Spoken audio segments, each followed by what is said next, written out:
Hi, and we are back. One last thing to round off after that. It's quite an emotional story. It means a lot to me, right?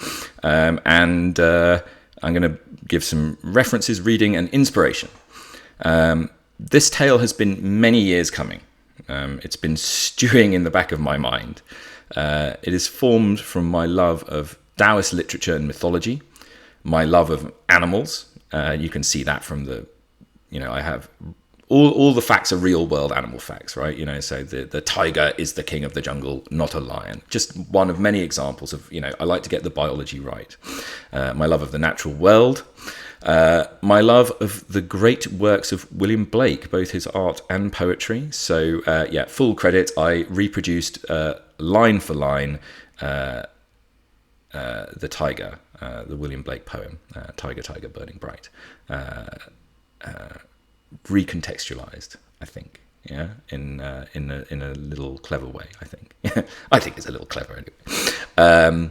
And also my interest in human evolution and anthropology, which is another thing that has fascinated me, particularly the recent knowledge of multiple the hominid explosion. So not just the out of Africa and early humans, but also Neanderthals, Denisovans, Homo florensis. The fact that there were multiple sapient human races all kicking around the earth at the same time is amazing, right? So I can suggest a few books and maybe a YouTube channel or so in each area, and so I will point to the ones that are child friendly and some that are more an adult level. So the first one, we'll do Daoist thought.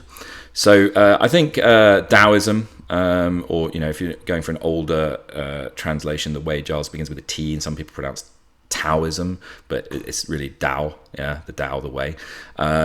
It's the way of the way, right? It's the way of the path. It's walking the path,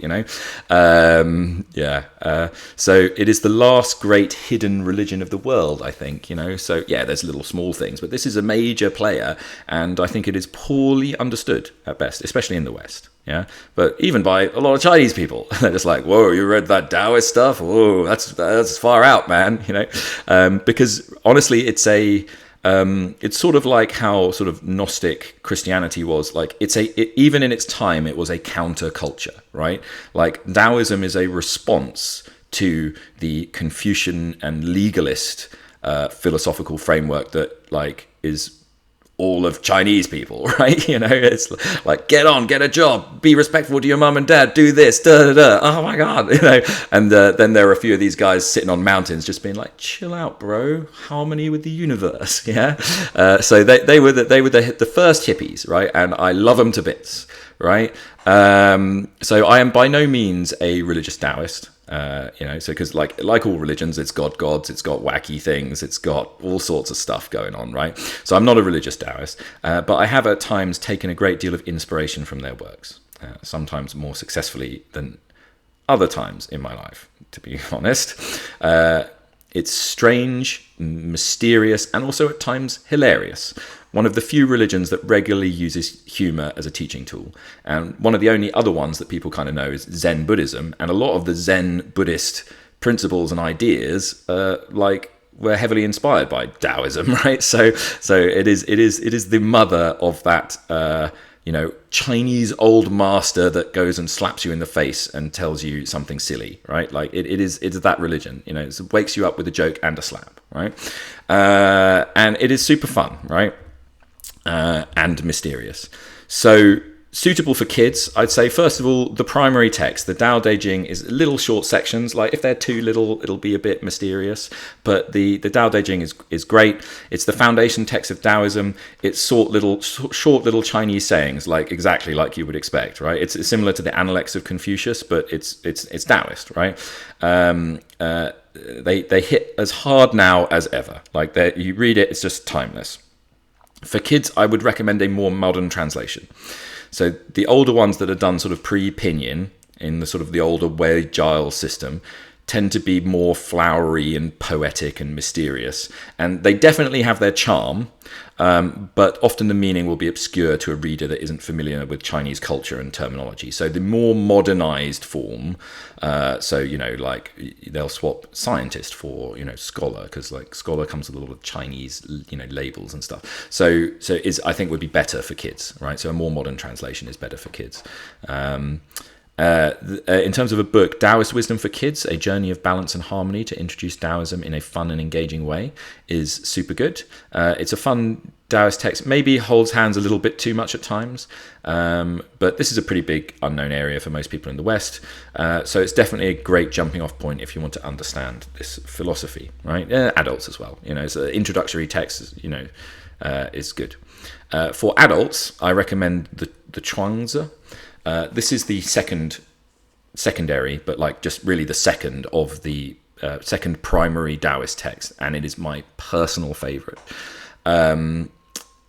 It's one of the few books that's, you know, 1,000+ years old that you'll read it and like laugh out loud. Well, I did anyway, right? It's got genuine humor in it. It's got the "Am I dreaming of a butterfly?" Like, if you ever heard that, you know, that's like one of the few bits of Chinese philosophy that gets recirculated in Western culture and philosophy because it hits so hard. But that's just one. Like, there's all sorts of stuff, you know. There's and there's a lot of discussions where he sort of takes the piss out of Confucian scholars, and like, so it's kind of like he is being the hippie, you know, piss taker of mainstream Chinese culture. You know, he'll get legalists and, you know, like, they're everyone bad, like, we need to treat people badly, the only way they'll be good. He's like, but how would you know what is good if everything is bad? You know, like, you know, so he's kind of like picks holes in people's, with jokes and stuff, of people's arguments, you know. And the Confucians like, everyone is good, you'll just respect everyone. Is like, well, then why is there bad shit in the world, right? If everyone's good, like, you know, so yeah, like both you guys don't know what's going on here, right? So there's a lot of stuff like that, little dialogues, little funny stories, animal stories. It's probably collected from a bunch of different writers, and it's just great. It's just a joy. There are a number of different translations, and because there is a lot of nuance and humor to this work, you kind of have to try a few until you find the right one, and you'll know it's the right one because it will make you both laugh and cry. Right. Yeah. You'll experience real emotions when you read it, right? Like, I think it's one of the great beauties of that book. Then for a more modern style, I recommend the Dao, he's got Tao because he wrote it quite a long time ago, is Silent, by Raymond N. Smulyan. This is like one of the first books that gave me like an aha moment when I was like 19. And it started my lifelong fascination with Daoist thought. It was something I have never encountered before. Just go read it. Like, genuinely, it's like, you know, mind blown. Yeah, one of my particular favorites is just the you know, coming from like a sort of like pseudo, you know, British Christianity, you know, space. He has an actual dialogue with God. You know, where somebody's arguing with him, and he's like, "Hey, but that doesn't make any sense. What about the problem of evil?" Blah blah blah. And I just found it brilliant. I was like, "Wow, like this guy's he's writing text for God. That's pretty cool." Like, how he would reply, or she, you know, whatever, right? And he addresses all those kind of things, right?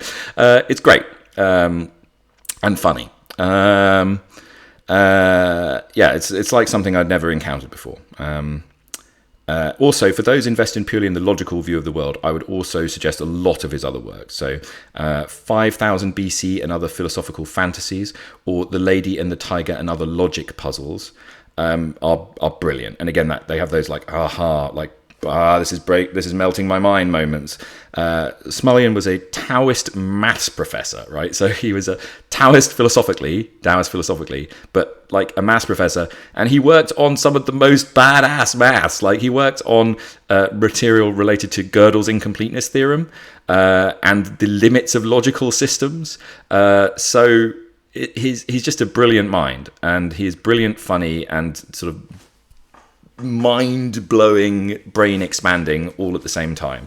Yeah, so if you're one of those people that's like very formalized and logical, like kind of like me at times, right? Like this guy's great because like he will expand your mind without the you just being like, this is just some spiritual guff, right? Like he will show to you the limits and flaws of purely rational and logical thinking using logical and rational thinking. Yeah, it's like maths Zen cones. It's incredible, right? Or linguistic ones. Like he's like the closest guy to writing modern Zen cones, I think. Right. William Blake. Blake's art and poetry it's just phenomenal. Like it's just a tour de force of raw internal self-reflection, and a lifetime of work. A lifetime of work that was never accepted in his time. Yeah. An early review of his work concluded that he was just too nice of a man to be carted off to an asylum. That's how he was viewed. Like, people laughed at him. Critics laughed in his face. And he was just like, nope, I know what I'm doing. This stuff is awesome. Like, I'm having a great time, Just me. Like, he was very Christian. He was just like, me, God, angels, self-reflection, growth. I've got this, man. Like, this is awesome, right? He was soundly rejected by critics and peers alike. But he lived a life of radiant joy. Writing, painting, and singing right up until his death. Apparently, was just like in his deathbed, singing hymns, just having a blast. Because he is a deeply, personally, spiritually connected and developed man, right? And he was one of the first Western artists to fully commit to exploring his own inner world, which is like now you take that as standard, right? Like, but it used to be like, paint the Bible, paint a thing, paint a battle, paint a person. Like you can have some ideas that come out of it, but it wasn't like, what is suffering for me personally? What is joy? Like he kicked that off, right? And everyone laughed at him for doing it, And like nowadays we're like, oh, that's why he's so modern, right? Like he's so modern in some ways, right? Yeah. His work really is like meditation, and people that study it and look at it, it often gives the same insights.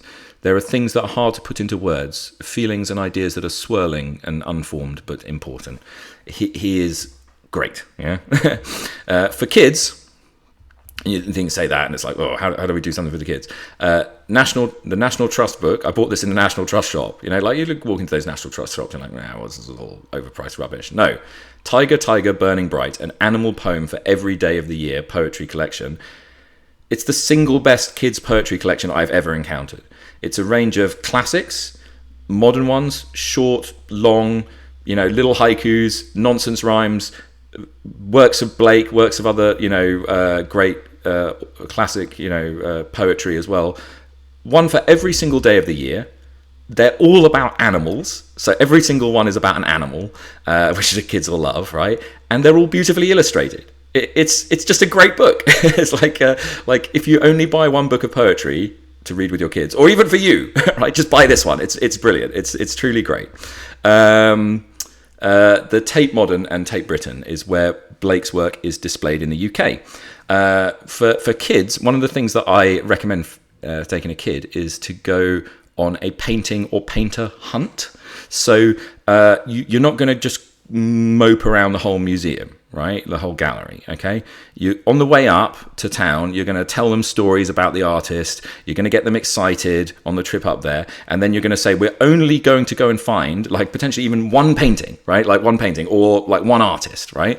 And you get them to the gallery and then you give them the map. And then it's like they have to go on a treasure hunt, to find it. And then so by the time they get there, they're already invested, right? And they really want to. And now you could talk about it. They're like, oh yeah, like I really like the tiger, or I really like this, or like that. What do you think of his art style compared to the, and it's a totally different experience to just tramping around an art gallery with a bored little one in tow. Oh, I'm bored. Like, when are we going to go? So like, try that. Try that with Blake, right? And tell him about how mad he was, and like everyone hated him, and then they'll get there and they'll be like, I don't hate him, yeah. Use the reverse psychology on your children, right? And then for adults, I think a great jumping off point is Selected Poems Blake, the Penguin Classics. This is a cheap, easy to find. It's Penguin, so it's everywhere, and it has all the big hitters. Like, I think it's a great place to dive into Blake's poetry. Yeah. And then anthropology-wise, like I obviously did this on a fairly formal sense because I did biology degrees, and we had some human-centric anthropology and like developmental evolutionary psychology and blah blah blah blah. So I'm not going to talk about all that stuff. Like, I've got a deep love for the academic study, right? But I will just drop one YouTube channel. I think it's great for adults, and I think for some older kids as well. But he does get technical, does go into the details. But he is so charming. So, and this is the YouTube channel of Stefan Milo. Yeah, Stefan Milo. Yeah, you can just search for him on YouTube. Stefan he's an absolute joy to listen to. Yeah, he is a charming English nerd in the best possible way. Right. His sheer joy and enthusiasm from his subject area and his easy style and delightful humor just make every video just a pure journey of joy and discovery. Like, just whenever he drops a video, I'm like, oh yeah, I've got to go get myself a glass of water and a biscuit, and I'm going to sit there and I'm going to listen to Stephen. Like, yeah, and he's so happy about whatever the new thing they found. Like, they've just, because anthropology and archaeology and stuff is blowing up. We're finding things all the time, and there's huge developments with like all the genetic stuff as well, like early hominid species, early human culture, early human language, like all this stuff is just like, there's so much stuff, and people are digging all over the world and finding new stuff all the time. He is evidence-based. He is not a doctor or professor. He did his degree in anthropology, so he's like he's a dedicated sort of lay person. I put him past that, like he's studied it, but he's not a PhD level or plus or anything, which keeps him like really grounded and humble and charming, right? But also, the thing I particularly love is that he has led the charge in a very nice and very pleasant and very affable way against the terrible popular trend of all these like ancient aliens and ancient Atlantis conspiracies, which are they're just everywhere in the popular anthropology space. They're on Netflix, they're on the Discovery Channel, and it's just gross, like early human history and human evolution it's fascinating enough already. Like, you don't need to make up aliens to explain the fact that we went all over the world and built cool stuff, right? It's an insult to our ancestors, and it's also an insult to indigenous societies, right? So like people going over and saying, oh, well, Mayan civilizations must have been from aliens because like these primitive people could never have built pyramids in the jungle. I was like, they're us, mate. Yeah, they're the same genetically. Yeah, like we built Rome, they built that. Okay, all right, and it's just a weird closeted form of like, I can't imagine someone from a different culture being able to do good stuff, right? Like, it's kind of like a pseudo cultural imperialism, racism thing, And I was like, oh, the only explanation is aliens. It couldn't possibly be that human people in other societies are just as complex and advanced as ours. No way, aliens. Yeah, and it's just silly, right? Like, and it denies the real beauty and diversity and awesomeness of human civilization across the world. Yeah, and he is, I will just say it's awful, but he will say it in a very charming and nice way and point out the little mistakes that get made along the way by some of these people. It's great.